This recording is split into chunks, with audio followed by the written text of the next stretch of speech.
नमस्कार दोस्तों, स्वागत है आप सबका आपका अपना चैनल मैथ संसार में। तो ये प्लेटो का भाग 3 है। इससे पहले ये पढ़ाया गया है कि प्लेटो का जो न्याय था, प्लेटो के न्याय से पहले 3 न्याय प्रचलित था, है ना। उसमें पहला ये है कि न्याय का परामर्शवादी सिद्धांत। तो न्याय का परामर्शवादी सिद्धांत के 2 लेखक थे जो प्रतिपादित किए थे, एक सेफलस थे और एक पोलीमार्कस थे। तो सेफलस ने क्या कहा न्याय का परामर्शवादी सिद्धांत में, ये देखते हैं। सेफलस ये कहता है कि सत्य बोलना, दूसरों का ऋण चुकाना न्याय है। न्याय की परिभाषा सेफलस ये देता है कि सत्य बोलना, दूसरों का ऋण चुकाना न्याय है। पोलीमार्कस क्या कहता है? पोलीमार्कस कहते हैं कि प्रत्येक को उसके प्रति उचित व्यवहार करना, प्रत्येक को उसके प्रति उचित व्यवहार करना ही न्याय है। जैसे ये बताते हैं कि मित्र के प्रति श्रेष्ठ व्यवहार और शत्रु के प्रति घृणित व्यवहार। ठीक है। और सेकेंड है न्याय का परामर्शवादी सिद्धांत में, सेकेंड है न्याय का उग्रवादी सिद्धांत। तो न्याय का उग्रवादी सिद्धांत किसने प्रतिपादन किया था? तो ये थ्रेसीमेकस के द्वारा किया गया था ना। तो थ्रेसीमेकस इसमें ये बताते हैं कि शक्तिशाली का हित साधन ही न्याय है, यानी शक्तिशाली का हित साधन ही क्या है? न्याय है। ठीक है। थर्ड इसमें यह है कि न्याय का उदारवादी सिद्धांत, है ना। तो ये कौन है इसमें? ग्लाउकन जी कहते हैं इसके बारे में, यानी न्याय का उदारवाद सिद्धांत का प्रतिपादक कौन है? ग्लाउकन। तो ग्लाउकन जी ये कहते हैं कि न्याय भय का शिशु है ना। एक एक पॉइंट हमें ध्यान में रखना पड़ेगा, क्योंकि ये जो भी है बहुत इंपॉर्टेंट क्वेश्चन है और ये परीक्षाओं की दृष्टि से महत्वपूर्ण है ना।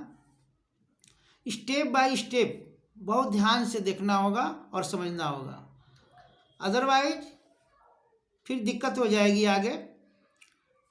तो ग्लाउकन जी कहते हैं कि न्याय भय का शिशु है। इसको पॉइंटेड कर लेना है, बहुत इंपॉर्टेंट है, कई बार आ चुका है परीक्षाओं में। प्लेटो ने इन तीनों सिद्धांतों को खंडन कर दिया, है ना। प्लेटो ने इन तीनों सिद्धांतों को खंडन किया, वह स्वयं का सिद्धांत प्रतिपादन किया।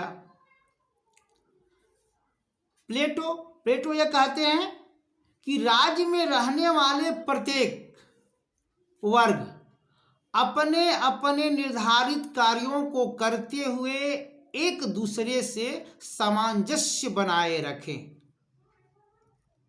है ना। प्लेटो जी ये कहते हैं कि राज्य में रहने वाले प्रत्येक वर्ग अपने अपने निर्धारित कार्यों को करते हुए एक दूसरे से सामंजस्य बनाए रखें। ये वर्ग में कौन कौन है इसको देखेंगे। एक दार्शनिक वर्ग और एक सैनिक वर्ग और एक उत्पादक वर्ग, है ना। तीनों को अपने कार्य करते हुए एक दूसरे से सामंजस्य बनाकर रखना है, ये प्लेटो जी कहते हैं। फिर यहाँ कहते हैं प्लेटो जी कि राज्य व्यक्ति का बृहद रूप है। बहुत इंपॉर्टेंट पॉइंट है, इसको नोट कर लेना है। राज्य व्यक्ति का बृहद रूप है, यह आता है पेपर में, है ना। तो राज्य व्यक्ति का बृहद रूप है, किसने कहा? प्लेटो ने। ठीक। फिर नेक्स्ट कहते हैं ये कि राज्य का निर्माण वृक्षों व चट्टानों से नहीं होता, बल्कि उसमें रहने वाले व्यक्तियों के चरित्रों से होता है। किसने कहा? प्लेटो ने कहा। इसको याद रखना है, ठीक है, बहुत इंपॉर्टेंट है स्टेटमेंट ये, ठीक है। थर्ड में कहते हैं कि जब व्यक्ति की आत्मा बाह्य रूप से प्रकट हो जाती है तो वह राज्य बन जाता है ना। जब व्यक्ति की आत्मा बाह्य रूप से प्रकट हो जाती है तो वह राज्य बन जाता है। किसने कहा? प्लेटो ने कहा।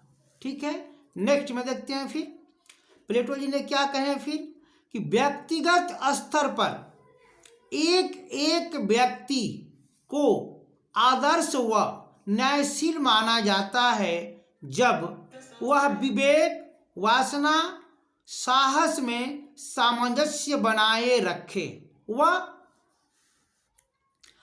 अन्य गुणों का संचालन विवेक से करे। है ना?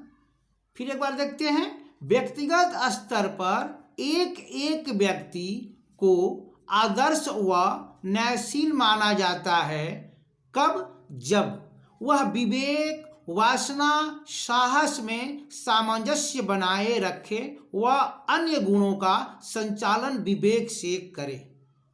ठीक है, नेक्स्ट में देखिए प्लेटो जी फिर क्या कहते हैं। सब जितना भी स्टेटमेंट ये बता रहे हैं अभी ये सब प्लेटो का है ना, उसको ध्यान में रखना है। राज्य को आदर्श व न्यायशील तभी माना जाता है या माना जाएगा जब राज्य के तीनों वर्गों में कौन कौन? शासक वर्ग, सैनिक वर्ग और उत्पादक वर्ग, है ना, अपने अपने निर्धारित कार्यों को करते हुए, है ना, राज्यों को आदर्श व न्यायशील तभी माना जाएगा जब राज्य के तीनों वर्गों जैसे शासक वर्ग, सैनिक वर्ग और उत्पादक वर्ग अपने अपने निर्धारित कार्यों को करते हुए एक दूसरे से सामंजस्य बनाए रखें व शेष दोनों वर्गों का संचालन शासक वर्ग द्वारा हो। ये कौन कह रहा है? प्लेटो जी, है ना।